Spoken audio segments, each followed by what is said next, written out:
ఈ రోజైతే Sydney cricket ground వేదికగా అయితే విరాట్ కోహ్లీ ఫ్యాన్స్ మరియు రోహిత్ శర్మ ఫ్యాన్స్కి అయితే పండగ అని చెప్పుకోవచ్చు. లిటరరీ వాళ్ళైతే ఇద్దరు కలిపి 6 ఏళ్ల తర్వాత 100 కన్నా పైగా రన్ల పార్ట్నర్షిప్ని అయితే నెలకొల్పారు. ఈ రోజైతే లిటరలీ 168 రన్లు కొట్టి మన ఇండియానైతే సునాయాసంగా విజయబాట పట్టించారు. మెయిన్లీ విరాట్ కోహ్లీ అసలు 2 మ్యాచెస్లో బ్యాక్ టు బ్యాక్ డక్అవుట్ అయిన తర్వాత ఇంత బ్రిలియంట్గా అతడేదో ఆ 2 మ్యాచెస్లో 100 కొట్టినట్లయితే ఈరోజు ఆడి చూపించాడు. అసలు ఏమన్నా పర్ఫార్మెన్సెస్. ఇక అదర్ అండ్ రోహిత్ శర్మ కూడా అతడైన ఫామ్లో అయితే లాస్ట్ మ్యాచ్ ఎక్కడైతే వదిలిపెట్టాడో అక్కడి నుంచే స్టార్ట్ చేసి ఈ రోజు అయితే 100 కొట్టి ఈ రోజు నాట్అవుట్గా నిలిచి వన్ ఆఫ్ ద గ్రేటెస్ట్ ప్లేయర్గా అయితే నిలిచిపోయాడు. ఈ రోజు అయితే మన ఇండియా మళ్ళీ టాస్ ఓడిపోయింది. లిటరల్లీ నాకు తెలిసినంత వరకు 19 సారి కంటిన్యూస్గా టాస్లో ఓడిపోవడం. ఈరోజు టాస్ గెలిచిన ఆస్ట్రేలియా ఏమో ఫస్ట్ బ్యాటింగ్ తీసుకుంది. ఫస్ట్ బ్యాటింగ్ తీసుకొని వాళ్ళ ప్లేయింగ్ 11లో అయితే 2 చేంజెస్ అయితే చేసింది. ఒక చేంజ్ చేసి నాథన్ ఎలిస్ని బ్యాక్ తెచ్చింది. అదే మన ఇండియన్ ప్లేయింగ్ 11లో అయితే 2 చేంజెస్ చేసి ఒకటేమో నితీష్ కుమార్ రెడ్డిని పక్కన పెట్టి కుల్దీప్ యాదవ్, ఇంకోటేమో ప్రసిద్ధ్ కృష్ణని తీసుకొచ్చారు హర్షదీప్ ప్లేస్లో. ఇదైతే పర్లేదని అనిపించింది. మెయిన్లీ హర్షదీప్ సింగ్ని ఎందుకు పక్కన పెట్టారంటే రానున్న T20 గేమ్స్లో కూడా ఇతడు మెయిన్లీ ఇంపార్టెంట్ బౌలర్ కాబట్టి బుమ్రాతో కలిపి ఇంపార్టెంట్ బౌలర్గా ఉంటాడు కాబట్టి అతనికి రెస్ట్ కావాలని ఈ మ్యాచ్ రెస్ట్ ఇచ్చి ఉండవచ్చని నేను అనుకుంటున్నా. అలానే అతని ప్లేస్లో వచ్చిన ప్రసిద్ధ్ కృష్ణ అయితే అంత ఇంప్రెసివ్ అయితే కనిపించలేదు. అతడైతే చాలా వరకు రన్స్ లీక్ చేశాడు.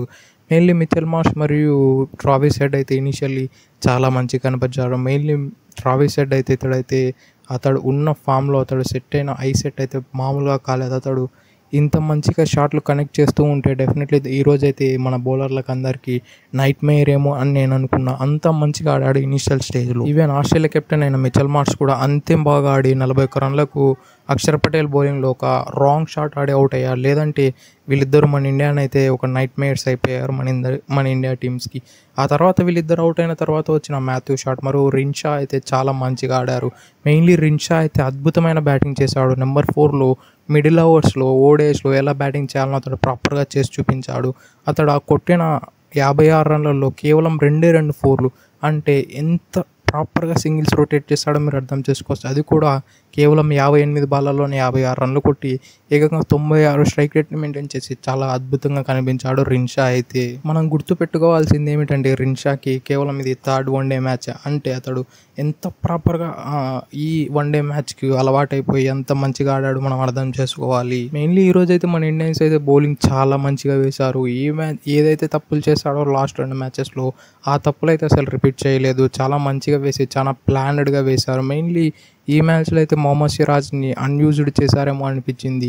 అంత గ్రేటెస్ట్ బౌలర్, అంత మంచి బౌలర్ బౌలర్ శుభం గిల్ అయితే సరిగ్గా యూస్ చేసుకోలేదేమో అనిపించింది. ఏమో ఇండియా గెలిచింది కాబట్టి ఇవన్నీ అన్నోటిస్డ్గా వెళ్ళిపోతాయి. కానీ వన్ ఆఫ్ ద గ్రేట్స్ అయిన మొహమ్మద్ సిరాజ్ని అయితే డెఫినెట్లీ ప్రాపర్గా యూస్ చేసుకోవాల్సిందేమో అని నా దృష్టిలో అనిపించింది.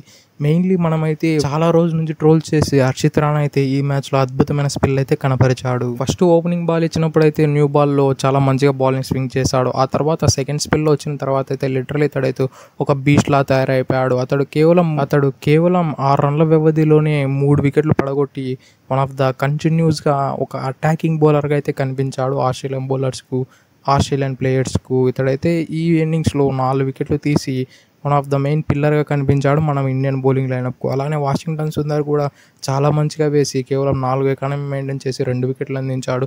Axar Patel 1 wicket, Kuldeep Yadav 1 wicket, Mohammed Siraj 1 wicket తీసి చాలా మంచిగా అయితే కంట్రిబ్యూట్ చేశారు. ఇవన్నీ పక్కన పెడితే మన ఇండియన్ ఫీల్డింగ్ అయితే చాలా మంచిగా ఉంది.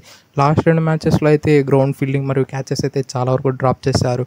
కానీ ఈ మ్యాచ్లో అయితే గ్రౌండ్ ఫీల్డింగ్ అటు ఇటు ఉన్నా కూడా క్యాచెస్ అయితే అద్భుతంగా పట్టారు.